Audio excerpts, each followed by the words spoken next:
La guerre d'agression dont est victime la République démocratique du Congo de la part du Rwanda à travers le mouvement terroriste M23 interposé ne peut laisser personne indifférent.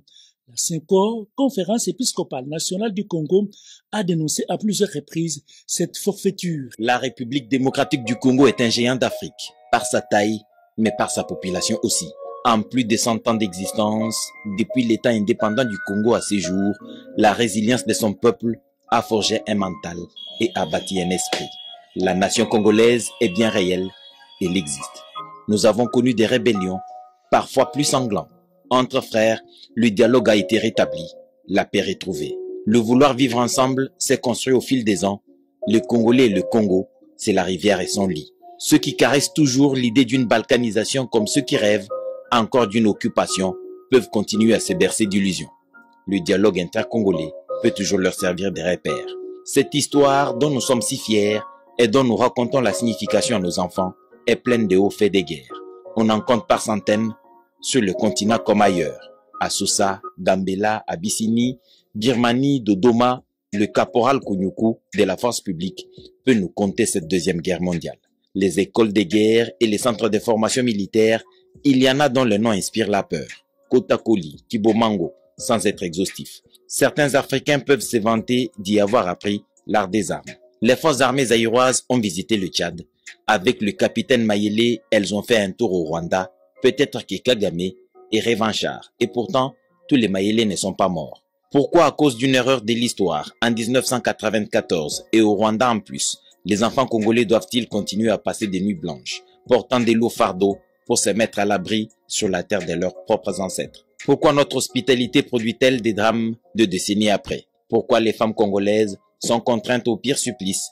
Pourquoi ce calvaire sans fin? Des jeunes gens qui n'ont connu que crépitement des balles et sifflements d'obus pour des intérêts égoïstes, pire, étrangers. Pourquoi tous ces morts? Les réponses sont connues, les choix opérés de maintenir le statu quo. Ce choix sinistre n'est pas nôtre. Le nôtre, c'est la paix totale, même au prix du sacrifice suprême. Brandir un passé douloureux pour produire un carnage est aussi criminel que génocidaire. Le sang a coulé dans l'est de la République démocratique du Congo. Il coulera peut-être encore et encore, mais cette fois devra être la dernière. La paix totale ou la guerre totale, le président de la République Félix Antoine Tshisekedi l'a dit. Nous ne pourrons pas nous perdre infiniment dans une série de dialogues qui pérennisent en réalité l'insécurité dans l'Est et créent un no man's land avec du pain béni pour des voisins pilleurs de nos ressources. Nous devrions disparaître si nous ne sommes pas capables de nous défendre. Hitler l'a dit aux Allemands.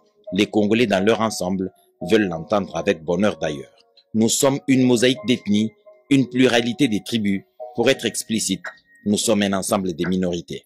Le peuple rwandais est un peuple frère, à bien d'égards, même s'il n'a pas notre pluralité. Il cropie malheureusement sous le dictat d'un rêveur hégémoniste qui veut défier les temps en voulant construire son développement sur le pillage de nos ressources. Et pourtant, le passé est plein d'exemples pour l'en dissuader. Quelle que soit l'ambivalence de la communauté internationale, la guerre nous la gagnerons, avec ou sans elle. Nous perdrons des batailles, nous essuierons des échecs, mais la victoire nous la remporterons. Le Congo de 1960 est celui d'aujourd'hui, dans sa superficie actuelle, jusqu'à la fin des temps. La mission des Nations Unies pour la stabilisation du Congo a joué sa partition. Mais 22 ans, c'est énorme. Elle devrait faire ses adieux. La question des montagnes de Tchanzu, Runyonyi et alentours, nous nous en chargerons. Sans y croire outre mesure, la force de la communauté est-africaine devrait avoir un chronogramme le plus court possible. Les forces armées de la RDC sont conscientes de l'immensité de la tâche et répondront présentes à l'appel du devoir. La paix comme le respect se gagne et se consolide. Décidément, plus rien ne va détourner l'attention de Congolais focalisés sur la situation sécuritaire dans l'est du pays. Les autorités traditionnelles et coutumières font plus qu'une dénonciation par leur conseil supérieur. Ils mettent en garde le Rwanda et son pouvoir et dans la même logique condamnent la prolongation de l'embargo sur les armes contre la République démocratique du Congo. Robert Ndaïchi-Sensei. Un acte de provocation à l'endroit du peuple congolais, scande le chef coutumier de la République démocratique du Congo. Le prolongement de l'embargo sur les armes, décidé cette semaine par le Conseil de sécurité de l'ONU, ne passe pas dans l'opinion congolaise. Surtout que ce prolongement intervient au moment critique. La République démocratique du Congo est de nouveau attaquée par le Rwanda sous la couverture du M23. Le Conseil supérieur de l'autorité traditionnelle et coutumière a mis en garde le Rwanda et ses parrains. à l'occasion de la commémoration de la mort de King Panvita, brûlé vive en 1706. Nous avons encore suivi l'embargo sur la RDC.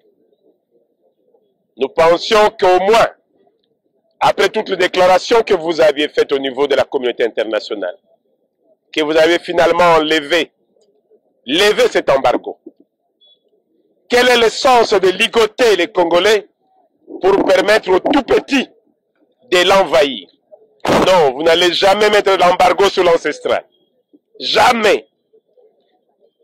Jamais. Et vous le savez si bien. J'ai sorti votre arme aujourd'hui pour vous rappeler que je ne vais pas en faire usage. La reine d'Angleterre, à la communauté internationale. Notre sortie aujourd'hui, c'est pour parler du préavis zéro. Préavis zéro.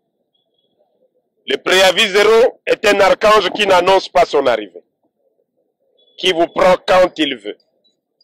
Nous voulons la paix, nous sommes la paix. Le président du CONACAT, Sa Majesté Fumudi Fima, interpelle la conscience de la communauté internationale sur ce qu'il qualifie de l'injustice et demande au Rwanda de retirer ses militaires et ses complices des terres congolaises. Le préavis zéro est un archange qui n'annonce pas son arrivée, mais prend quand il veut. Sa Majesté Fumudi Fima demande à tous les chefs coutumiers de la République démocratique du Congo, ainsi qu'à toutes les forces d'autodéfense coutumières et ancestrales, à se tenir prêtes pour un ultime combat. Le président de la fondation Mundadi All Foundation a rassuré le président de la République, Félix-Antoine Tshisekedi Tshilombo, de l'engagement des chefs coutumiers à l'accompagner dans ce combat de la libération de notre peuple et de la défense de l'intégrité territoriale.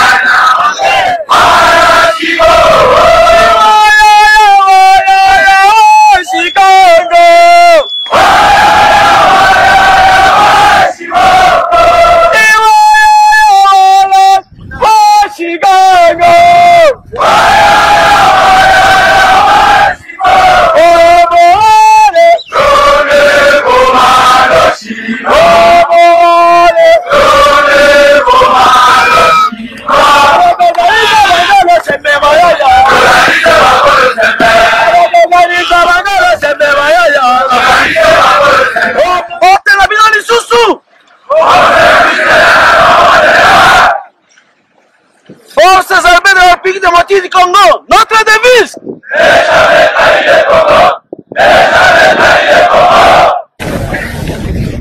Kosala musala,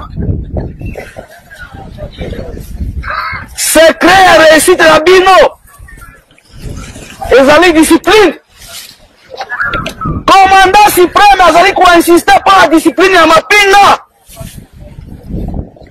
Pour observer règles d'engagement. Règles de comportement. Nonga nini okobeta masasi. Nani okobeta masasi. Obomi munguna. Kokata yete. Eokinga.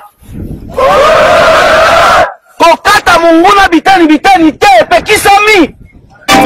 Déloger bango. Pas laisser, pas l'oublier.